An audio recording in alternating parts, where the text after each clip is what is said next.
Գիրք առակաց գլուխ 24 Որդյակ իմ, մի նախանձիր չար մարդկանց և մի ցանկացիր ապրել նրանց հետ, որովհետև նրանց սիրտը խաբեություն է խորում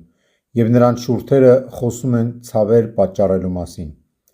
Տունը շինվում է իմաստությամբ, հաստատվում է խելացիությամբ,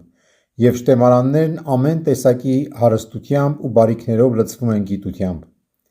Իմաստունը լավ է հզոր մարդուց,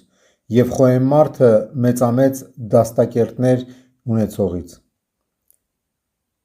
Պատերազմը մղվում է ռազմավարությամբ, և հաջողությունը կախված է սրտի խորհուրդներից։ Իմաստությունն ու բարի խորհուրդները գտնվում են իմաստունների դռներին։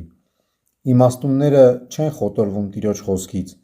այլ խորհուրդ են անում իրենց հավաքույթներում։ Մահը պատահում է խրատ չլսողներին, իսկ անձգամը մեռնում է մեղքերի մեջ։ Պղծությունը խայտառակում է ժանտագործին, նրա չար ունենք օրերին, քանի որ նա դեռ չի մեռել։ Փրկիր նրանց, ում մահվան են տանում, և ոչինչ մի խնայիր մահապարտներին փրկագնելու համար։ Բայց եթե ասես, թե ես նրան չեմ ճանաչում, ոչ էլ նա ինձ, ապա իմացիր, որ Տերը ճանաչում է բոլորի սրտերը, և նա, որ ստեղծեց բոլորի շունչը, ճանաչում է բոլորին և յուրաքանչյուրին հատուցելու է ըստ նրա գործերի։